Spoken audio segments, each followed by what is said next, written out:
The thing about working security on a death world is that, at some point, something is going to try and kill you. It's not a question of if, but a question of how ridiculous the attempt will be. Would it be the acid-spitting birds, the gravity shifts, the six-legged murder lizards that disguise themselves as decorative rocks?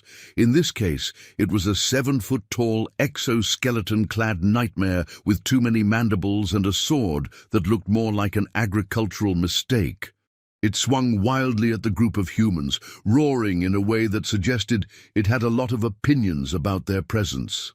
Sergeant Kowalski, not that one, this was a different Kowalski, sidestepped the blade, but not quite fast enough.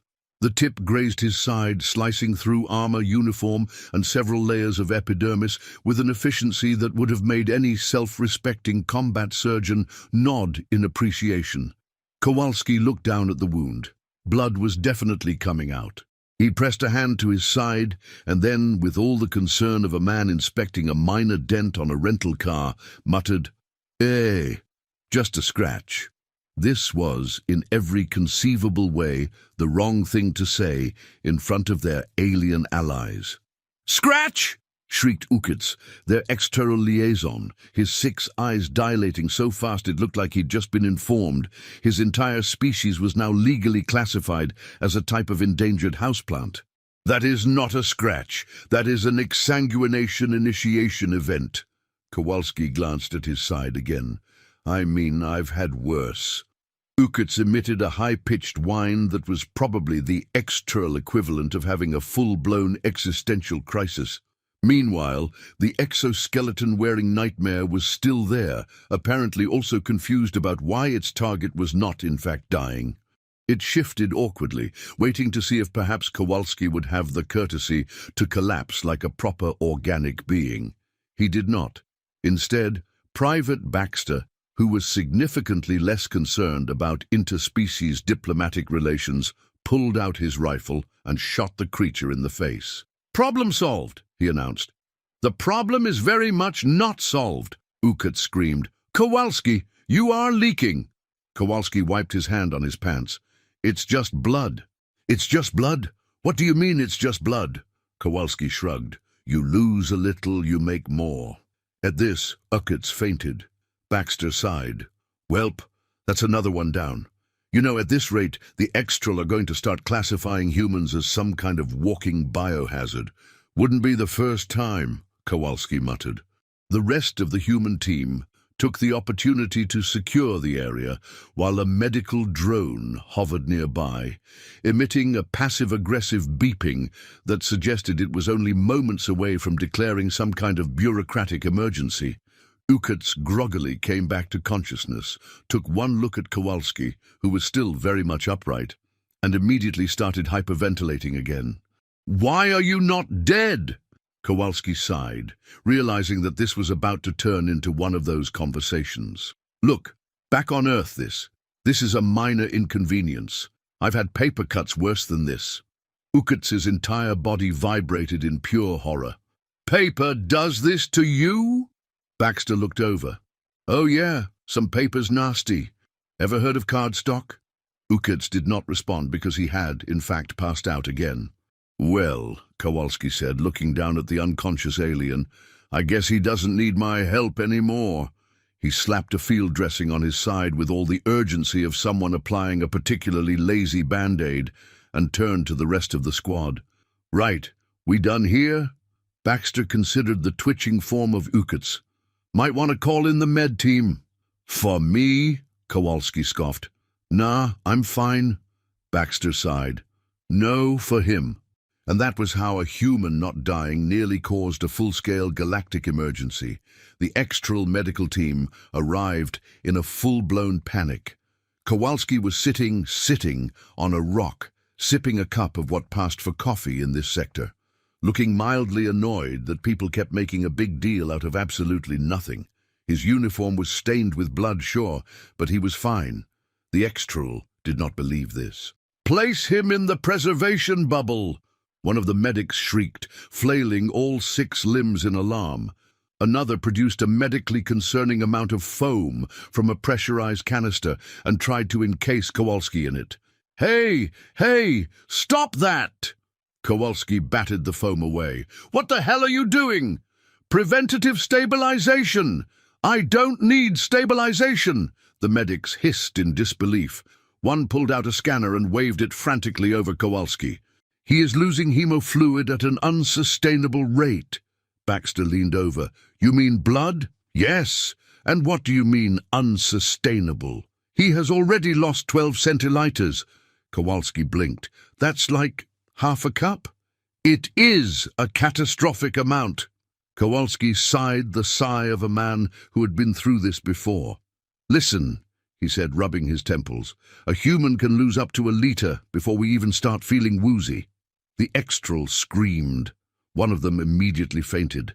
Another grabbed its chest in what could only be described as cosmic cardiac arrest. The senior medic, a withered old extral with the expression of someone who had seen too much, staggered forward. "You are saying that you simply walk around with less than your full supply of vital hemofluid and function?" Kowalski shrugged. "Yeah, I mean, losing a couple liters is bad, but we can put more in." The senior medic's eyes twitched. "Put more in?" "Yeah, blood transfusions." The extral all took an instinctive step back. You mean," one stammered, "you remove the fluid from another human and insert it into a different one?" "Well, yeah. And it works?" "Yeah." There was a long, horrified silence. One of the younger medics made the sign of the cosmic spiral and sat down to pray. The senior medic pulled himself together. "No matter, you must receive proper treatment." Kowalski groaned. "Guys, I'm fine. Your internal pressure has dropped by 3 units. "Yeah, that's called bleeding. It stops eventually." The senior medic pointed a very accusatory medical instrument at him. "And if it does not?" Kowalski sipped his coffee. "Then I die, I guess." The entire extral team collapsed into absolute hysteria. Baxter, ever the helpful one, patted the nearest medic on the back. "Relax, Doc. Humans are tough." The medic flinched. "Tough?" "Yeah, we bounce back from stuff." The extral did not seem reassured. Baxter continued. "One time, my cousin Danny fell off a 3rd-story roof onto a parked car. Broke both his arms but still managed to get up and walk home." The extral wailed in despair. Kowalski nodded. "One of my squadmates took a bullet to the shoulder once, pulled it out himself and kept fighting." "Why would he do that?" "Well, we were busy at the time."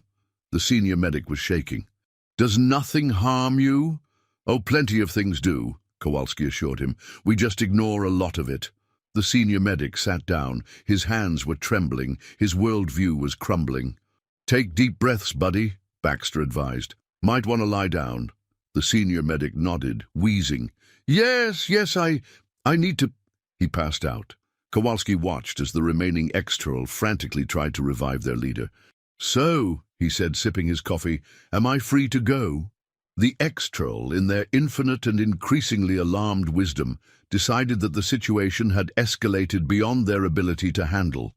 This was a bold assumption, considering the situation was: 1. Kowalski was bleeding, but not enough to care. 2. The extral were caring enough for an entire species. 3. Kowalski was still drinking his very mediocre coffee.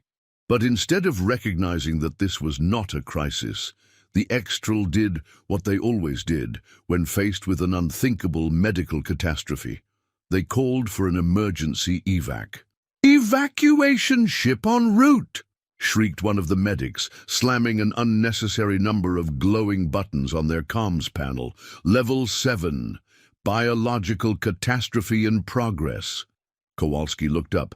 "Level 7? Yes. What's a level 8? Full body spontaneous disintegration."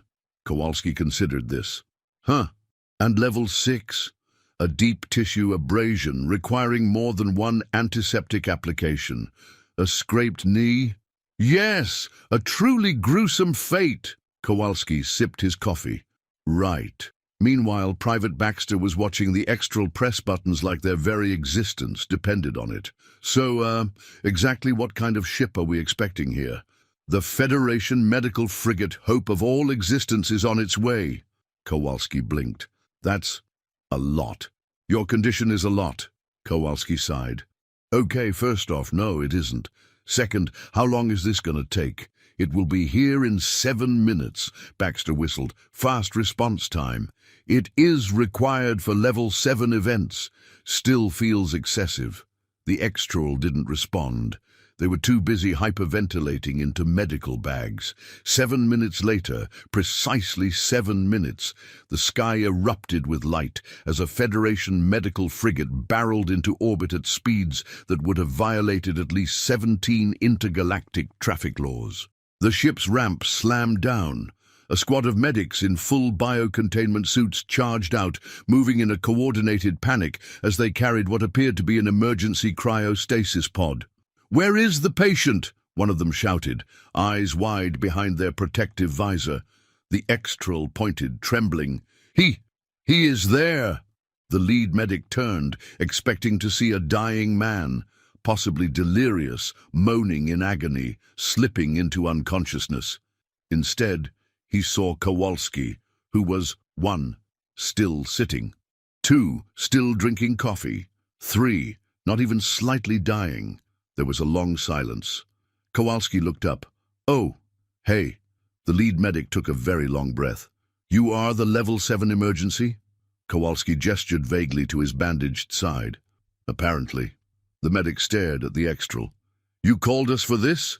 The extral flinched. "He is leaking." The lead medic looked at Kowalski again. "Are you in danger?" Kowalski shrugged. "Not really." The lead medic massaged his temples. "How much hemofluid has he lost?" The extral all spoke at once. 12 centiliters.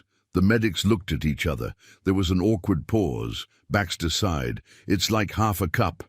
The lead medic stared at him. "Half a cup?" "Yep.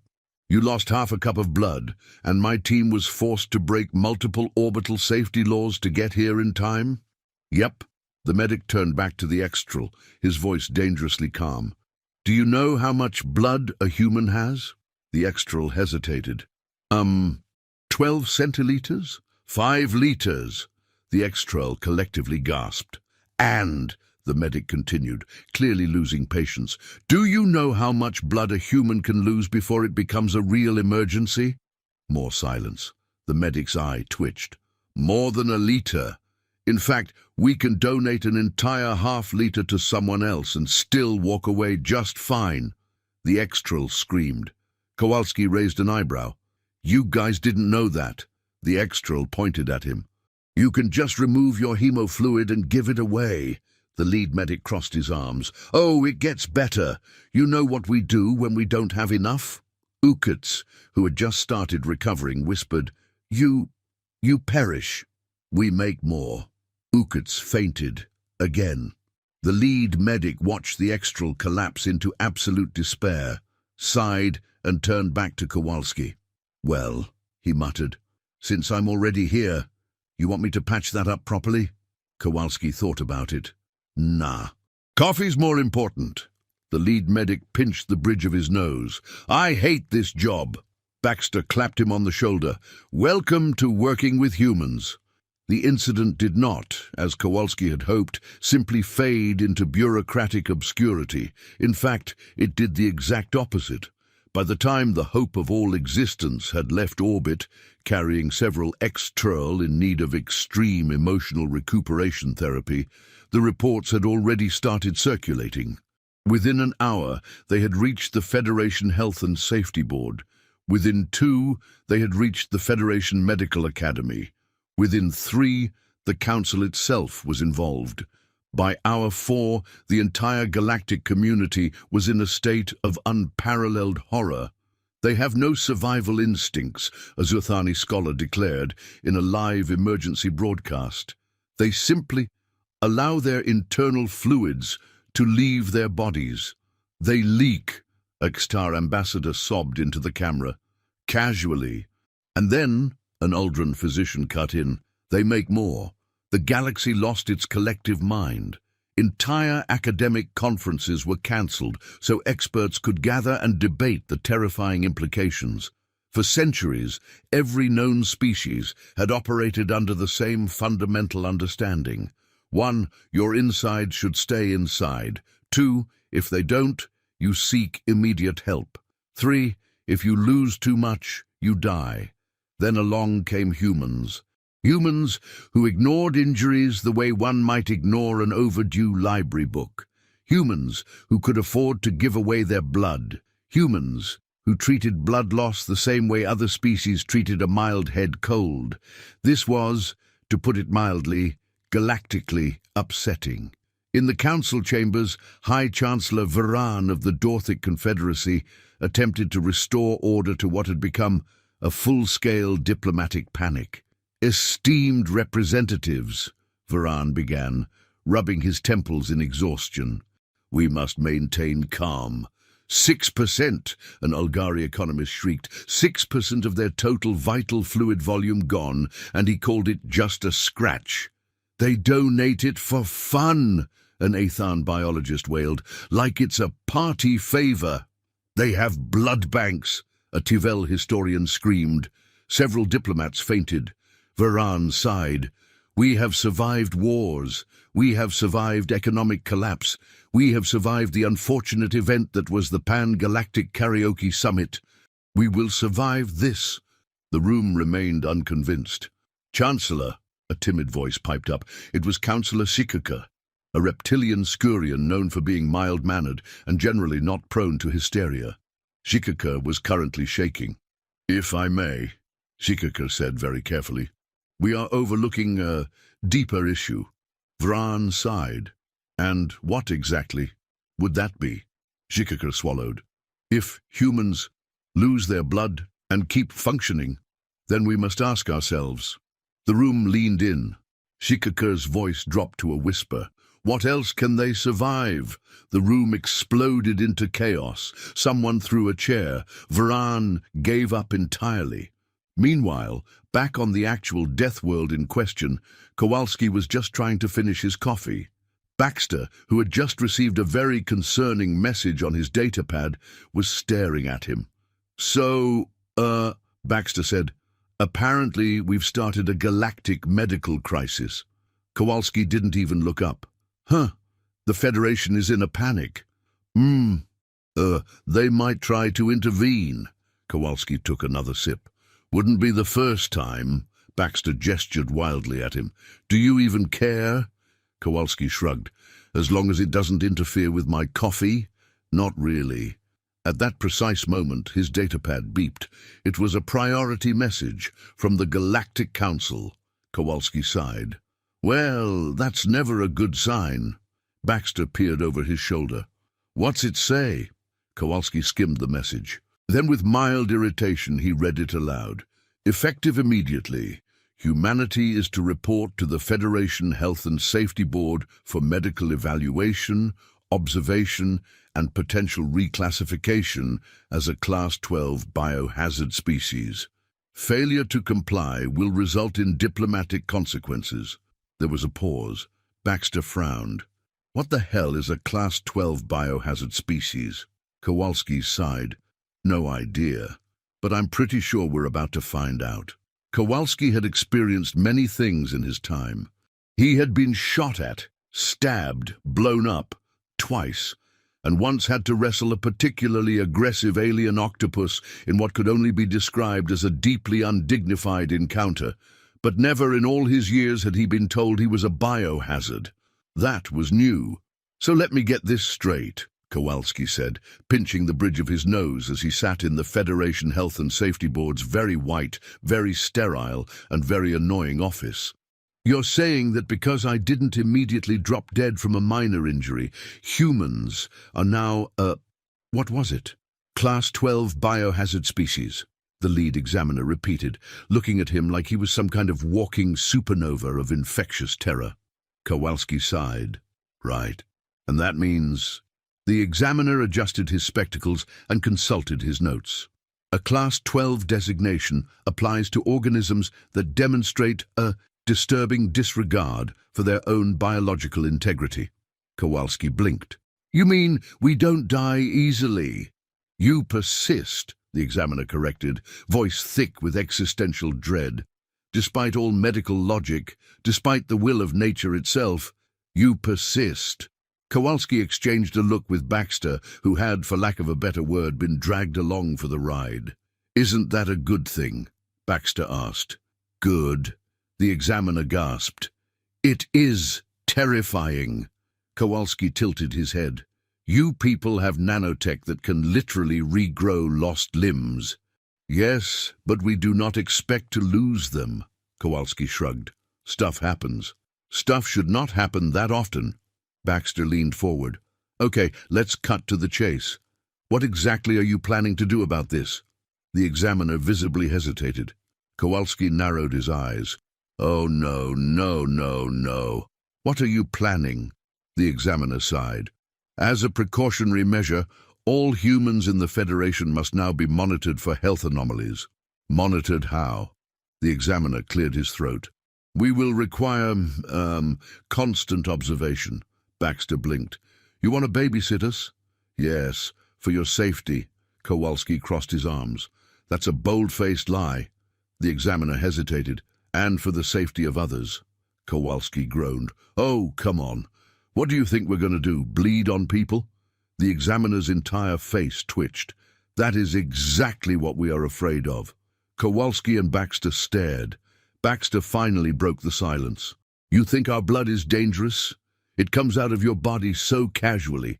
Kowalski rubbed his temples. Okay, listen, our blood is not dangerous, it's just blood.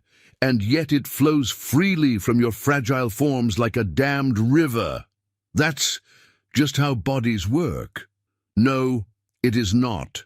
Kowalski threw up his hands. Fine. You want to watch us? You want to monitor our terrifying ability to not die? Be my guest. The examiner brightened. So you will comply? Absolutely not. The examiner deflated. Baxter smirked.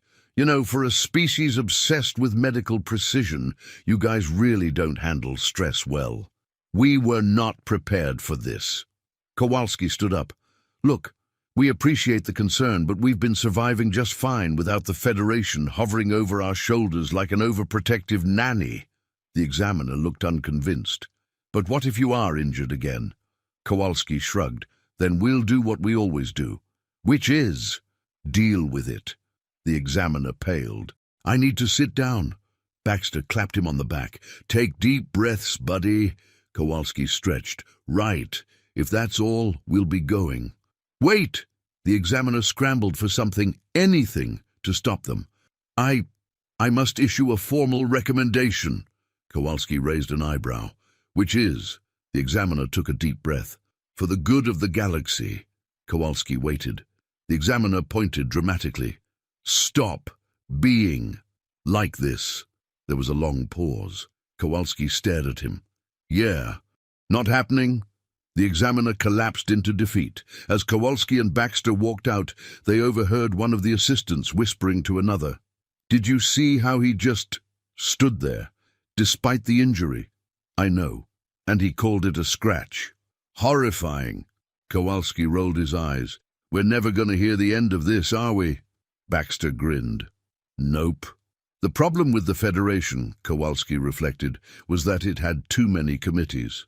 When faced with any crisis, economic downturns, diplomatic incidents, someone mislabeling the gluten-free meal options at an interspecies banquet, the Federation's first instinct was to form a committee, debate the issue for several months, and then pass a resolution that absolutely nobody would follow. But this time they had moved alarmingly fast, which is how Kowalski found himself sitting at a very long table, across from an entire panel of high-ranking Federation officials, all of whom were visibly struggling to remain calm in his presence. A small nameplate in front of him read, Sergeant Kowalski, Subject 001. Kowalski did not like being a subject. All right, he said, leaning back in his chair. What's this about? The lead official, a Dorlian with nervous tentacle energy, cleared his throat. Sergeant Kowalski, he began very delicately. The Federation has concerns. Kowalski sighed. Still about the bleeding thing? A Star official flinched violently. The Dorlian coughed. We prefer to say, your species' alarming biological resilience. Kowalski raised an eyebrow. Let me guess. You formed a committee? The entire panel visibly stiffened. Baxter, who had tagged along purely for the entertainment value, grinned. Oh, you totally did. The Dorlian shifted. The Intergalactic Committee for the Observation and Understanding of Human Durability, Baxter wheezed. That's what you called it? Has determined, the Dorlian continued, ignoring him, that human physiology presents a unique challenge to established medical doctrine. Kowalski nodded. And we must conduct tests. Kowalski's eyes narrowed. What kind of tests? The panel visibly hesitated. Kowalski leaned forward. Let me guess. You want to see how much damage we can take? Silence. Then a very guilty cough. Kowalski sighed. Unbelievable. This is for science, a nervous-looking Uldren official blurted. This is insulting, Kowalski corrected. The panel panicked. No offense intended, the Dorlian yelped. Offense very much taken, Kowalski shot back. Baxter crossed his arms. Let me get this straight. You guys see one dude take a single hit, and suddenly we're some kind of science experiment. It was a concerning hit, the Uldren insisted. It was a flesh wound, which should have incapacitated you. Kowalski rolled his eyes. Look, if you want to test human durability, just look up our medical history. We did, the Dorlian admitted. That is why we are terrified. Terrified, Kowalski repeated. The Dorlian shuddered. Appendix removal, without anesthesia. Baxter shrugged. Tough times. World wars, medically unsupported limb reattachments. Kowalski shrugged. Gotta do what you gotta do. The guy who survived a nail through his brain. Baxter snorted. Oh yeah, Phineas Gage. Classic. The Dorlian whimpered. Kowalski crossed his arms. What exactly do you want from us? The panel exchanged glances. To understand, the Dorlian admitted. To ensure that we are prepared for your kind. Baxter laughed.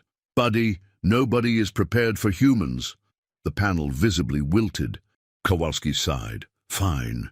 You want to know how we survive? I'll tell you. The room leaned in. Kowalski grinned. We don't die easily. Silence. Then pure, unfiltered terror.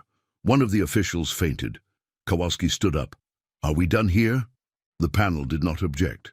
As they left the room, Baxter shook his head. You know, I think we just made things worse. Kowalski smirked. Good. The thing about causing a galaxy-wide panic was that, eventually, the galaxy would try to do something about it.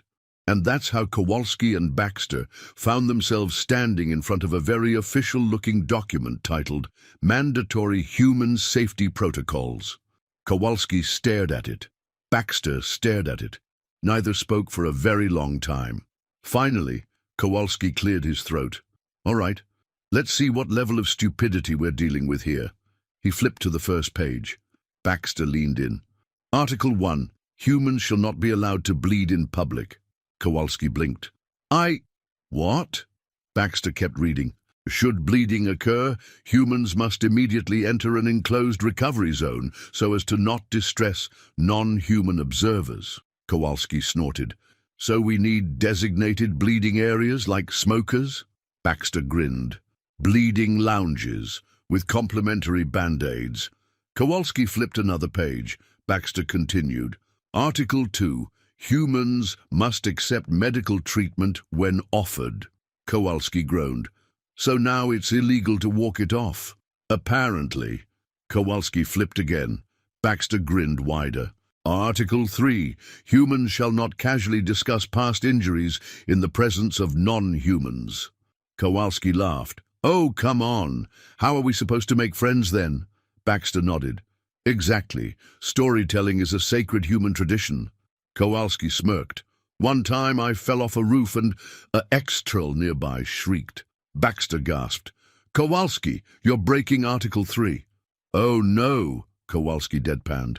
How horrible. Baxter flipped to the last page. Article 4. Any display of human durability must be reported to Federation officials for further study. Kowalski raised an eyebrow. Wait, so if I stub my toe and don't scream, I have to file a report? Seems like it. This is ridiculous. Baxter nodded solemnly. Which means we have to make it worse. Kowalski grinned. Oh, absolutely. The next day, a report landed on the Federation Health and Safety Board's desk, marked urgent. The subject: Human survives extreme trauma. Inside, the report read, Sergeant Kowalski stubbed his toe on a table. He continued walking. No medical attention was sought. No screams were uttered. The table remains intact, though the floor may require repairs. Witnesses are recovering from shock. The Federation lost its mind. The Federation had finally had enough. For weeks, their medical boards, scientific councils, and general population had been in a constant state of existential distress over humanity's horrific ability to persist. Entire research grants had been redirected to the study of extreme human resilience. Medical students had quit their professions entirely, claiming their work was futile. And the reports, the never-ending reports. Human consumed a food item past its expiration date and suffered no ill effects. Human fell off a moving transport and walked away with minor bruising. Human lost consciousness, reawoke, and continued conversation as if nothing happened. The last one had really pushed the Federation over the edge. And so, in an unprecedented move, the Council called an emergency session. The entire chamber was packed. High Chancellor Vraan stood, gaze heavy. We must face reality, he announced. Our current medical understanding is inadequate in the presence of humans. Murmurs of agreement. Their bodies defy all logic. Their wounds are ignored. Their injuries are treated as minor inconveniences. And worst of all, they think this is normal. There was a collective shudder. Vraan took a deep breath. For the safety of all known civilizations, the Federation must take the only logical course of action. The room held its breath. Vraan raised a hand. We must classify humanity as a force of nature. Silence. Then, uproar. A Zerthani official stood, shaking. You mean to say they are beyond medical classification? Vraan nodded gravely. Yes, we do not classify hurricanes. We do not classify solar storms. We do not classify black holes. A ex-Tar diplomat trembled. And now, we do not classify humans. Vraan closed his eyes. We simply accept them. The resolution passed unanimously. Meanwhile, Kowalski and Baxter were completely unaware of their newfound status as a galactic phenomenon. They were sitting at a bar, enjoying a well-earned drink, when Kowalski's datapad beeped. He frowned, checked the message, and blinked. Baxter sipped his drink. Something wrong? Kowalski scrolled. Huh? Baxter raised an eyebrow. What? Kowalski put the datapad down. Apparently we're a force of nature now. Baxter snorted. Well, that sounds about right.